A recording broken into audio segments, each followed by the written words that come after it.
আসসালামু আলাইকুম। আশা করি আপনারা ভালো আছেন। আমিও ভালো আছি। আপনাদের দোয়াটা বলছি একটা ভিডিও নিয়ে চলে আসছি আপনাদের মাঝে। ভিডিওটা হচ্ছে চিংড়ি মাছের মরিচ কুড়া।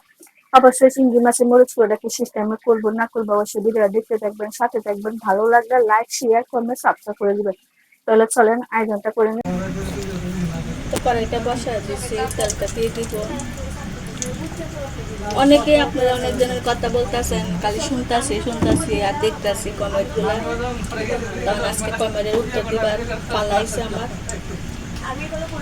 কমেন্টের উত্তর পালা বলতে আপনারা অনেকেই বলতেছেন আমি ভিডিও করা বাদ দিয়ে দিচ্ছি, তেলটা দিয়ে দিচ্ছি না, পেঁয়াজটা দিয়ে দিলাম। পেঁয়াজগুলো তো ব্যবহার করি না, লসা লসা পেঁয়াজগুলো দিই। আপনারা অনেকেই কমেন্ট বলতেছেন আপনি ভিডিও করা বাদ দিয়ে দিচ্ছেন, আপনি ভিডিও পাই না কেন, আপনি কি ভিডিও করবেন না? হ্যাঁ, ভাইয়েরা বোনেরা অবশ্যই ভিডিও করবেন না কেন, ভিডিও করতে করতেছি, ভিডিও আমার ফলন লাগবে, পাই বা না পাই যেটা নিয়ে নাম সেটা অবশ্যই আমার করতে করি নাই কেন। আপনাদের উত্তর টাইম আজকে যে আমি অসুস্থ ছিলাম, আপনাদেরকে কোরআনে কোনো কিছু আমি দেখাইতে পারছি না, বা আপনাদেরকে ঘোরাঘুরি দেখাতে পারছি না। আমি অনেক অসুস্থ ছিলাম, তার জন্য আপনাদেরকে দেখাইতে পারছি না। তখন যেগুলো আমার বড় আমি করি পায়ের জন্য, এগুলো আমি শেয়ার করি। যারা যারা আমাকে কমেন্ট করছেন বা বলছেন অবশ্যই আপনারা ভিডিও চ্যানেলে ঢুকবেন, ঢুকতে অবশ্যই আমার উত্তরটা আপনারা পেয়ে যাবেন। এখানে দিয়ে দিচ্ছি পেঁয়াজ বাটাটা, আমি চিংড়ি মাছের মরিচ খোলা করবো।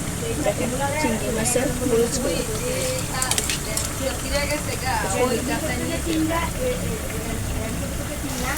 তারপর চিংড়ি মাছের মরিচ খোলাটা করবো। আর চিংড়ি মাছের মরিচ খোলাটা কিনবে করবো না করবো অবশ্যই মনোযোগ দিয়ে দেখবেন। আর আপনারা কিন্তু অনেকে আছেন, এখানে পেঁয়াজ, কাঁচামরিচ আর টমেটোটা দিয়ে দেবো। আজকে কিন্তু আমি অন্য কোনো এক্সট্রা মশলা দিব না চিংড়ি মাছের মরিচ খোলাটার মধ্যে। আজকে পদ দিয়ে আমি এটা রান্নাটা করব।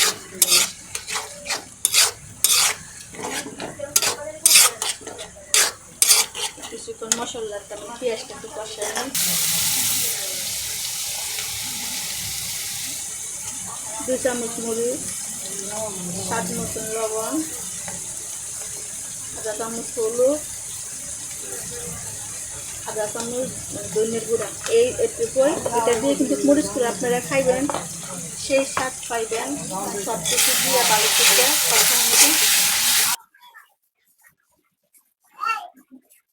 মশলাটা কষায় লেছি, তো চিংড়ি মাছগুলো দিয়ে দিব। চিংড়ি মাছগুলো দিয়ে আবার একটু ভালো করে কষায় নিব।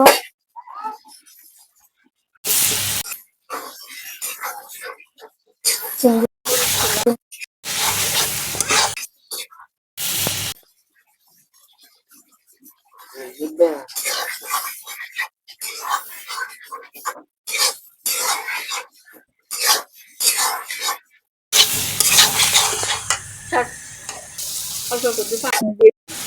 মশলাটা বাটিতে কষায় নিবার জন্য পানিটা যদি একবার শুকায় দেন কষক আসতেছে। আমার চিংড়ি মাছের মরিচ কুলাটা হয়ে গেছে, আমি বলছি এটা মরিচ কুলার মতো মাথা মাথা মতো থাকবো। অবশ্যই কি সিস্টেমে করছি না করছি অবশ্যই পুরো ভিডিওটা দেখতে থাকবেন। আর ভালো লাগলে অবশ্যই লাইক, শেয়ার, কমেন্ট, সাবস্ক্রাইব করে দিবেন। আর আপনারা যারা যারা আমাকে কমেন্ট করছেন বলছেন আমি কেন ভিডিও করি না, অবশ্যই ভিডিও গুলা সারা হবে, অবশ্যই ভিডিও গুলা মনোযোগ দিয়ে দেখে অবশ্যই একটা লাইক একটা শেয়ার দিয়ে দিবেন। আর ভালো থাকবেন, সুস্থ থাকেন। আসসালামু আলাইকুম।